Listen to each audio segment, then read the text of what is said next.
لما تعرف ان مرتب الخدامة الأجنبية في بلدك أعلى من مرتبك انت شخصيا، مش صدقة ولا شفقة، ده بالقانون. قانون بلدها كفل لها الحق ده.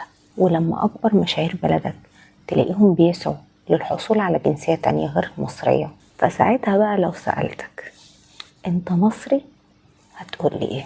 تابع على باب الحقيقة، جنسية ولا ورقة فول وطعمية؟ لما تكتشف ان متوسط الاجور في مصر للفرد الواحد من 140 ل 240 دولار، في حين ان مرتب اي خدامة اجنبية من اي جنسية ممكن يوصل ل 600 دولار واحيانا اكتر كمان، ساعتها لازم نسأل ليه الاجنبي اغلى مننا في بلدنا؟ من واقع الشغل في السياحة في مصر ان اي اجنبي نزل يشتغل في مصر حتى لو لاول مرة، حتى لو مش متقن اللغة، حتى لو ما يعرفش اللغة اصلا، وحتى لو خبرته اقل، تلاقيه ممكن ياخد مرتب اعلى من مديره المصري. مش كفاءة ولا خبرة، لكن جنسية. اما صحيح الجنسية دي ممكن تطلع حد من تحت لفوق لفوق لفوق، زي ما بيحصل بالظبط كده مع اي سايح اجنبي يدخل اي مزار او متحف عندنا، تلاقيك انت يا مصري بتدفع تذكرة اعلى من اللي هو بيدفعها، مع ان حسب الدراسات الاجتماعية اللي كنا بننجح فيها بالزق، هو اللي مصدر دخل قومي مش جيبي انا. المادة اللي هرونا فيها ان مصر هي الاولى في انتاج القطن والقمح ومناخها معتدل صيفا، اللي انا نفسي تطلعي صادقه في حاجه واحده بس. فاللي بيحصل ان هما بيخلوه يدفع نفس سعر التذكره بالجنيه المصري بس بما يعادله بالدولار. يا سلام، طب انا موافقه اقبض نفس اللي بيقبضه بالدولار واخده بالجنيه المصري ويبقى كله مرضي. فالنتيجه هتلاقيه هو بيدفع اقل وانت بتدفع اعلى منه في بلدك. واللي يضحك اكتر ان ده مش استثناء، ده السيستم. فاي حاجه جوه مصر بتتباع اغلى من بره بكتير بمراحل، اجهزه، موبايلات، عربيات، حتى لو انتاج محلي. يعني يبقى المنتج مصري بس بسعر اجنبي VIP، لا محلي بيشفع ولا مستورد بينفع.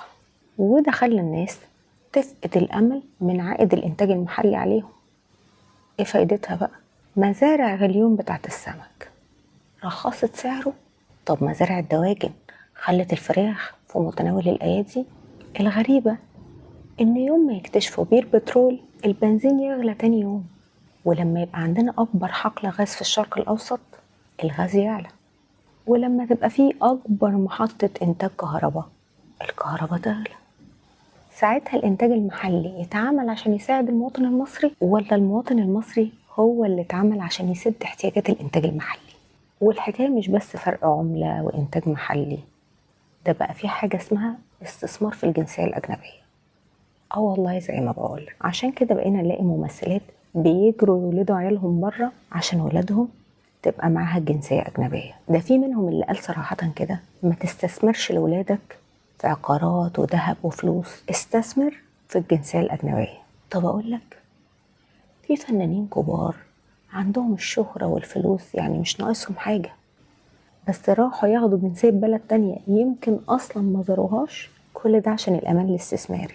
مش يمكن يجي عليك يوم في بلدك ما تعرفش تدخل مكان أو تشتري حتة فيه من غير ما يكون معاك باسبور جنسية تانية؟ طب لو الجنسية المصرية كنز، ليه صحابها عمالين يدوروا على غيرها؟ ونيجي بقى عند قرار وجع فئة مش قليلة من المصريين، ضريبة الموبايلات الجديدة. لو جينا بصينا بالأرقام كده على تحويلات المصريين اللي شغالين بره، هنلاقي على حسب ما جه في تقرير البنك المركزي إن آخر 25 المصريين حولوا حوالي 37.5 مليار دولار، يعني 1.8 تريليون جنيه مصري، ودي أعلى قيمة مسجلة تاريخيا. وده يقولك إن قوتهم في دعم العملة الصعبة ما تقلش عن قناة السويس ولا دخل السياحة في مصر. تقوم إيه؟ تقوم أنت ماسك في الموبايلات اللي في جيوبهم. الناس دي أول ناس اتضررت من لغي الإعفاء الجمركي وفرض ضرائب على الموبايلات اللي جاية من بره، واللي ممكن تعادل تمن الموبايل نفسه، يا إما يشتري موبايل من مصر بضعف تمنه اللي شاريه من بره. لما تكون في بلدك بتتعامل أقل من الأجنبي، ما تستناش إنك تتعامل معاملة تانية في أي بلد أجنبية. إحنا مش طالبين رفاهيات ولا امتيازات، إحنا بنطالب بس بأن القيمة تبقى مقابل السعر، ولازم بلدي تكفل لي كرامتي وصحتي وتعليمي ودخلي، عشان لما أي حد يجي يسألني أنت مصري أجاوب بعلو السوق أيوة مصري وابن مصري الله عليها. استنوني في ملف جديد وباب تاني نفتحه سوا في باب الحقيقة مع ريهام. سلام.